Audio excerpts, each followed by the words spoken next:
derecho a decidir sobre el propio cuerpo es una de las demandas más importantes y más antiguas del movimiento feminista, y desde su resurgimiento, en la década de 1970, ha estado asociada al aborto. Esa lucha que rompe fronteras también es nuestra lucha. Es una lucha por nuestros cuerpos, por nuestra autodeterminación. Lo queremos visibilizar en todos los territorios porque también es nuestra lucha. Y queremos visibilizarnos, las que en esas luchas no nos visibilizamos, pero siempre estamos, con la palabra, con la acción, con el cuerpo y la decisión.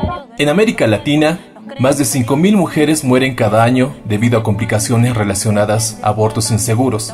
La cifra corresponde al 21% de las muertes maternas a nivel mundial. A pesar de la contundencia de este y otros argumentos por el aborto libre, gratuito y seguro, no ha conmovido al sistema de salud. Las religiones y los gobiernos son al final quienes deciden sobre la vida y los cuerpos de las mujeres. Es la doble moral, ¿no? Es esta objeción de conciencia que pone en riesgo la vida de las mujeres, ¿no? Que de alguna manera significa la poca posibilidad de decisión que tenemos, el poco acceso a información, educación para la sexualidad, anticoncepción, hace que lo estemos pagando con nuestras vidas, ¿no? Que poco a poco, ¿no? Muramos a gotas, ¿no? Y por tanto no significamos nada para el Estado. Las consecuencias del aborto clandestino en América Latina son muertes, complicaciones infecciosas, extorsión económica y cárcel. El debate no es aborto sí, aborto no. El debate no es quién lo merece, quién no, en qué circunstancias o bajo qué situación. El debate es que las mujeres deberíamos tener el derecho a decidir sobre nuestros cuerpos, sobre nuestro futuro, sobre lo que queremos hacer, ¿no? Y esto por encima de nuestra clase social, por encima de nuestra condición socioeconómica, debería ser un derecho de todas. El problema es que evidentemente las que no tienen los recursos suficientes para poder pagarse un aborto seguro, ¿no? Sufren las inclemencias de los abortos clandestinos y de los riesgos que estos implican. La Organización Mundial de la Salud indica que el aborto es la primera causa de mortalidad materna en Argentina, Chile, Guatemala, Panamá, Paraguay y Perú, segunda causa de muerte en Costa Rica y tercera causa en Bolivia, Brasil, Colombia, Ecuador, El Salvador, Honduras, México y Nicaragua. ¡Nos queremos vivas! ¡Nos queremos fuertes! Abortan todas. ¿Abortan las lesbianas? Situación del aborto en Bolivia desde una mirada lésbica.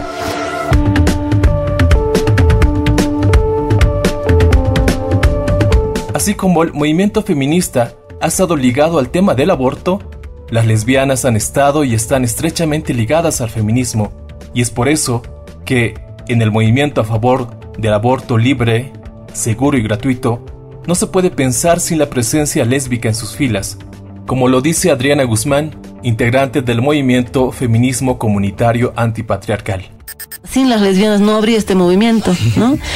Quienes han impulsado con gran fuerza en la Argentina la campaña por el aborto son lesbianas. Somos lesbianas las que estamos comprometidas con el aborto, ¿no? Muchas hemos parido y otras no hemos parido. Entonces, este movimiento ha estado impulsado fundamentalmente por, en gran parte diría yo, por lesbianas.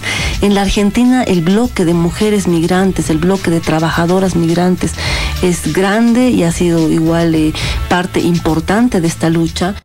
Marina Ayelén Pampín, en su artículo Misoprostol para todos y todas, objetivos y alcances del activismo lésbico en la lucha por el aborto en Argentina, menciona que el lesbianismo ha logrado construir un espacio de resistencia para todas las mujeres. Los movimientos lésbicos a favor del aborto han identificado que el aborto es una práctica que está dentro del closet y su principal objetivo es sacarlo de allí. Sin irnos de la Argentina, la marea verde sigue corriendo con más fuerza y libertad por las venas de América del Sur para que las mujeres puedan decidir sobre sus cuerpos y sobre sus vidas. Coincido con las hermanas, abrazamos sus palabras, se ha perdido en el Senado pero se ha ganado en las calles y eso es lo importante. Es increíble lo que se ha logrado, la cantidad de chicas jóvenes de las escuelas, de los secundarios discutiendo en las calles, tomando sus escuelas para pintarlas de verde y estar de acuerdo con la interrupción del embarazo, ¿no? Que en realidad es la discusión sobre el aborto, la posibilidad de decidir sobre nuestros cuerpos, ¿no?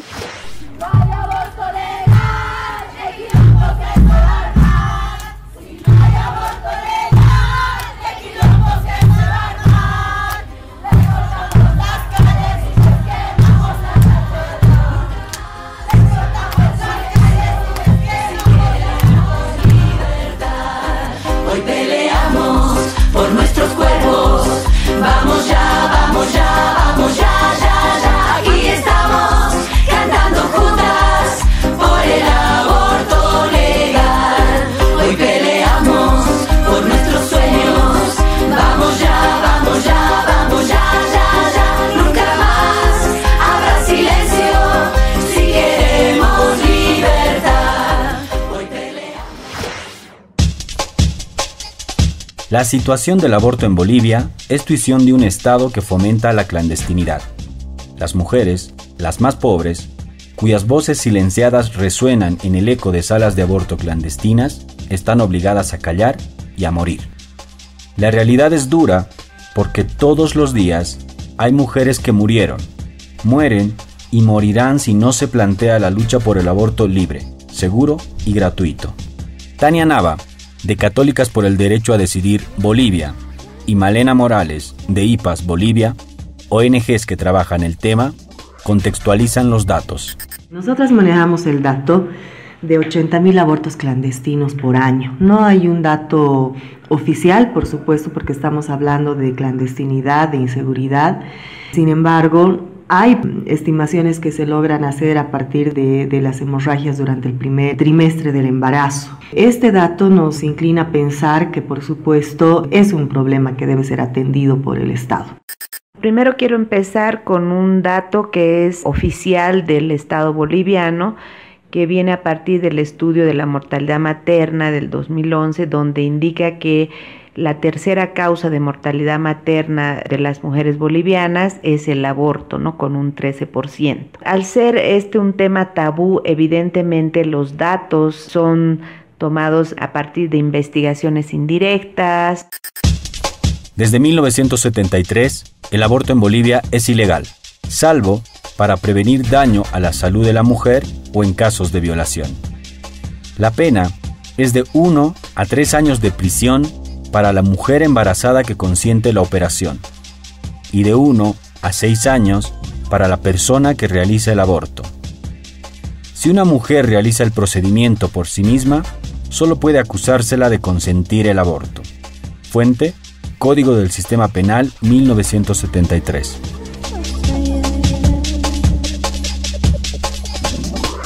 Esta es la realidad 45 años después. Como antecedente tenemos que hablar que durante el gobierno de Banzer, ya en el Código Penal, que creo que ha sido el año 1972, teníamos un artículo, el 266, que decía que el aborto era impune y se podía realizar bajo la causal de violación, incesto, estupro, rapto no seguido de matrimonio y también por causal de vida y salud de la mujer. Pero en este artículo existía un requisito importante que era la autorización judicial. El año 2014, cuando sale la sentencia constitucional 0206-2014, permite todas estas causales que te había mencionado, excepto la de rapto no seguido de matrimonio, porque eso se ha eliminado del Código Penal en realidad, ¿no?, de este artículo. Y la diferencia es que la mujer puede acceder a este aborto impune sin necesidad de una autorización judicial, solamente es con la copia de la denuncia. O sea, si ella ha sido violentada, ha sido violada, entonces va a las instancias correspondientes, a la autoridad competente, hace la denuncia del delito de la violación y si en el hipotético caso saldría embarazada por la violación, podría acceder a un servicio de salud público y privado, porque esto no solamente aplica al sistema público, sino también al privado. Entonces, esto es lo que dice la sentencia constitucional. Sin embargo, la realidad nos dice que las causales de aborto en Bolivia son un saludo a la bandera. Lo repetimos, un saludo a la bandera.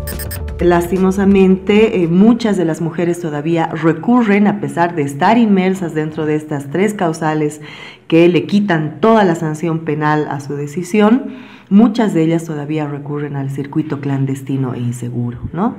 Pero también otro obstáculo que se ha ido encontrando en el camino es la total desinformación de médicos, médicas en centros públicos de salud, que cuando una mujer quiere acogerse a estas causales legales, obviamente o se declaran objetores de conciencia o tienen temor y por ende no cumplen lo que está establecido en la ley o no han entendido la obligatoriedad que tiene la sentencia constitucional que pide como único requisito el consentimiento de la mujer para proceder en la interrupción legal del embarazo, ¿no? Entonces, Jurídicamente el camino ha abierto la brecha, pero igual que en muchos otros temas relativos a derechos humanos, la ley misma no está pudiendo solucionar ni darle la posibilidad a las mujeres a cuidar su salud y su vida. Pero ¿qué pasa en un estado laico, como lo es Bolivia, respecto al aborto?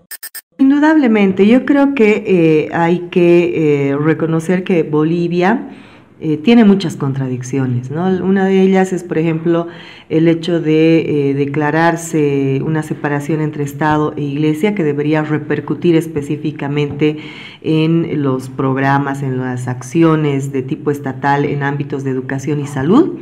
En ninguno de los ámbitos hay específicamente algo que se haya avanzado al respecto. ¿Esto qué significa? Que un funcionario público que es prestador de salud, lo que debiese hacer en el marco del artículo 4 que está establecido en la Constitución Política del Estado, es guardar con mucho recelo su fe, su libertad de religión, su libertad de creencia, para que ésta prime en el fuero interno como persona. Sin embargo, en su accionar de funcionario público, lo que debiese hacer de manera ética es cumplir lo que está establecido en la norma, ¿no? Y proceder de acuerdo a lo que esa norma le obliga, más que a algún otro ciudadano, a él por ser funcionario público, ¿no? Entonces, ahí yo creo que hay que volver a una coherencia, ¿no? Armonizar lo que está establecido en la norma y en el accionar. Otro día siendo mujer, desayuno con otra muerta más por la TV. ¿Las lesbianas abortan? Sí, porque también se embarazan. Una de las circunstancias más dramáticas donde las lesbianas resultan embarazadas son las violaciones correctivas, que consiste en la violación sexual a lesbianas con el supuesto fin de volverlas mujeres. En Bolivia, poco se sabe sobre esta práctica machista. Sin embargo, es un tema al cual las lesbianas no han bajado la guardia, como lo dice Shade Mamani, activista lesbiana de la ciudad de El Alto. Porque yo siento que si el día de mañana, o de acá saliendo, a 2-3 horas, paso por la ceja y se les ocurre a unos tipos violarme y resulto embarazada, siendo lesbiana, yo voy a tomar la posición de abortar.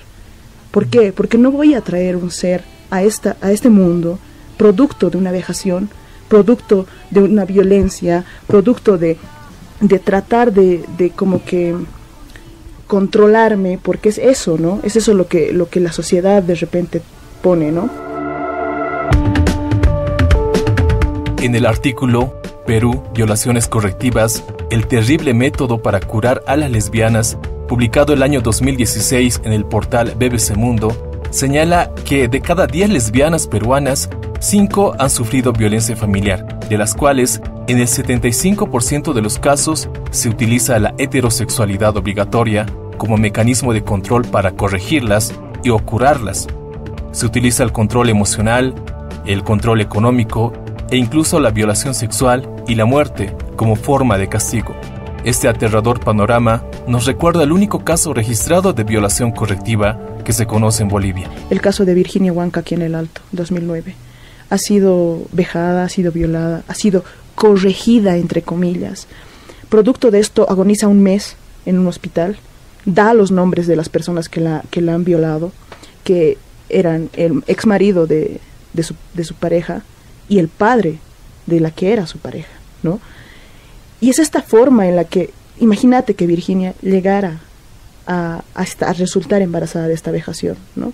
Aparte de que, obvio, le han hecho un montón de cosas más, pero si resultara llegar embarazada de esta vejación, el producto sería como una especie de chip instaurado dentro de su cuerpo para controlarla de una u otra forma, como la sociedad, como su familia, como su entorno, ¿no?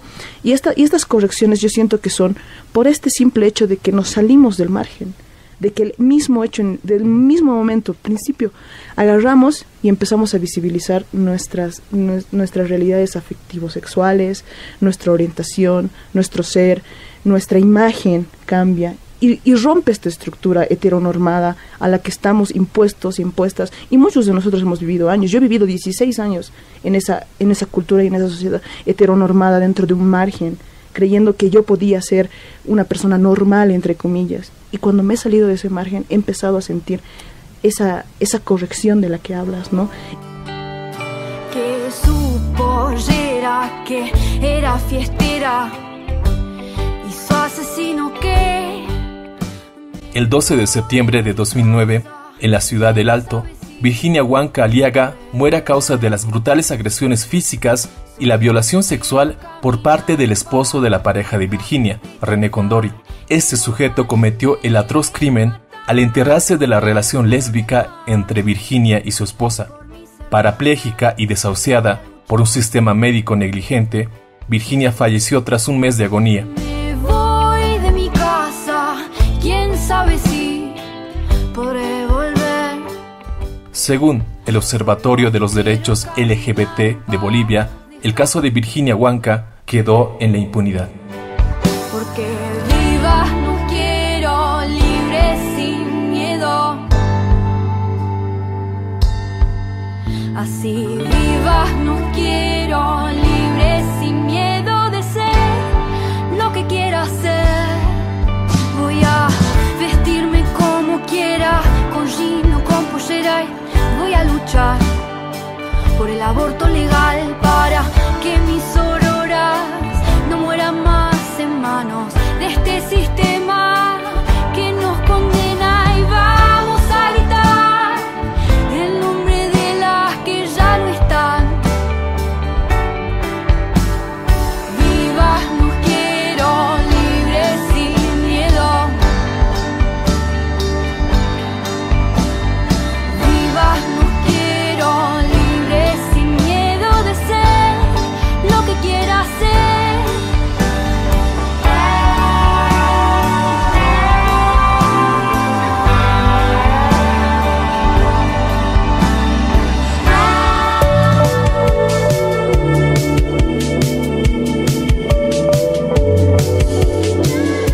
Monique Wittig, en su libro El pensamiento heterosexual, habla de la categoría del sexo como el producto de la sociedad heterosexual que impone a las mujeres la obligación absoluta de reproducir la especie, es decir, reproducir la sociedad heterosexual.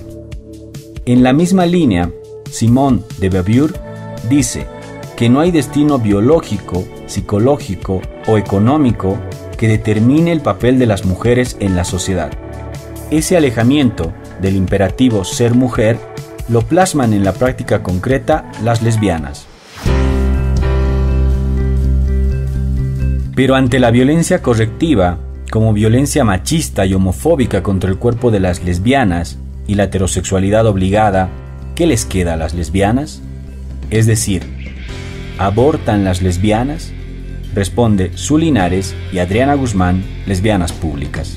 Sí, he abortado, soy madre, mis hijos han sido el producto de un amor muy grande, pero ha llegado una etapa en mi vida en la cual yo tenía que decidir, y he decidido, y no me arrepiento.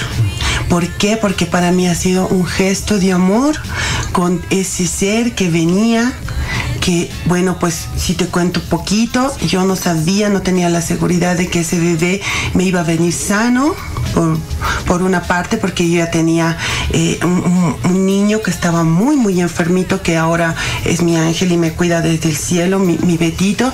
Entonces ya la confusión, ya el problema familiar, ya el darme cuenta del engaño, de la infidelidad, de muchas cosas que me estaban sucediendo. Entonces el efecto fue justamente el aborto. No fue premeditado posiblemente, pero sí lo he vivido y ya me había reconocido como lesbiana en aquel entonces.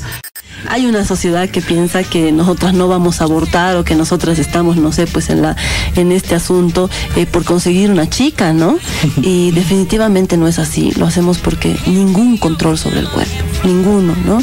Ni sobre la maternidad impuesta, ni sobre nuestra sexualidad, ni con la heteronormatividad, ¿no? Y muchas lesbianas, en mi caso yo tengo 2 guaguas, ¿no? Y he abortado 2 veces.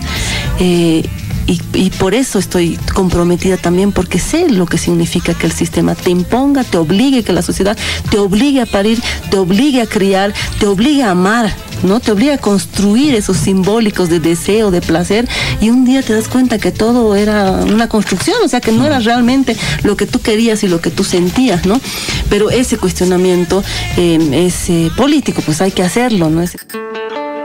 La discusión del aborto en Bolivia, como en el resto del mundo, se polariza entre los mal llamados pro vida y la corriente crítica pro aborto.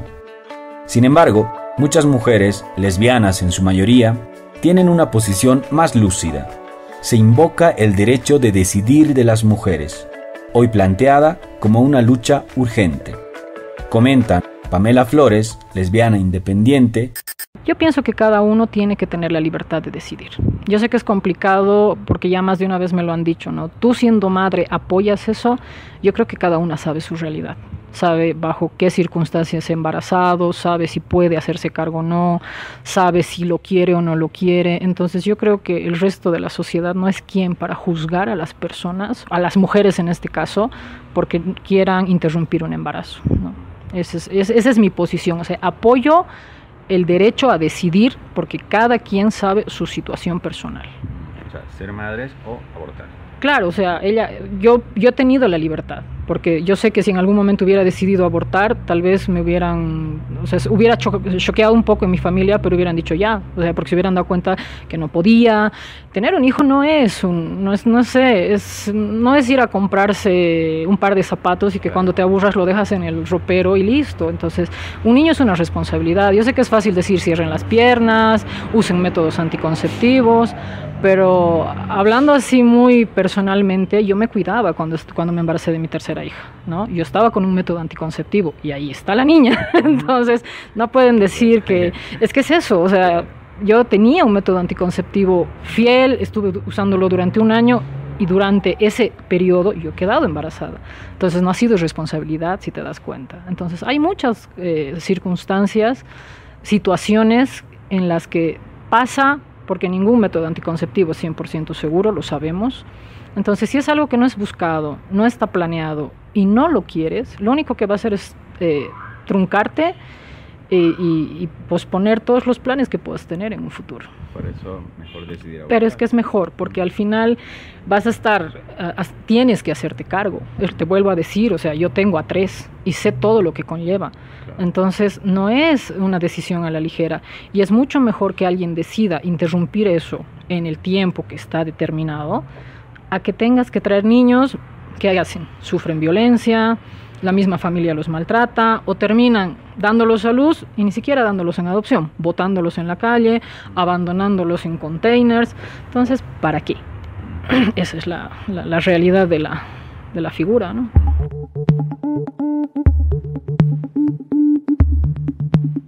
Las lesbianas, como el resto de las mujeres, han abortado históricamente.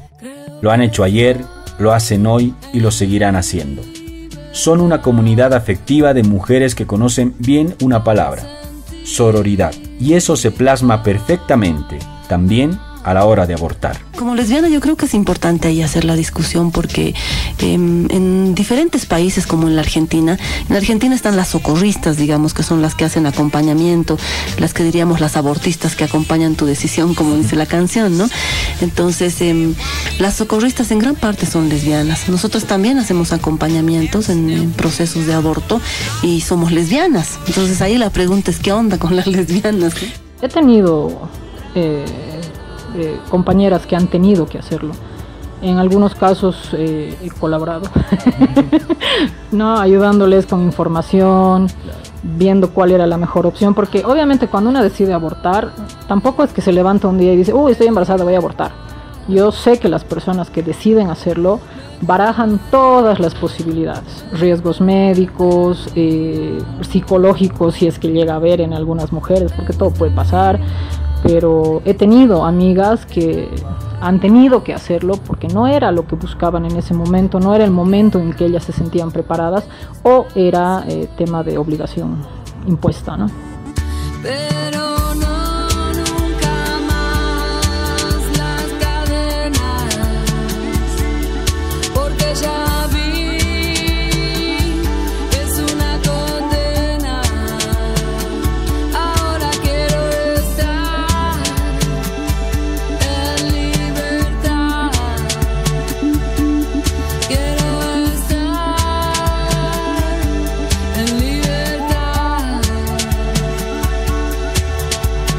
¿Abortan todas? ¿Abortan las lesbianas? Situación del aborto en Bolivia desde una mirada lésbica.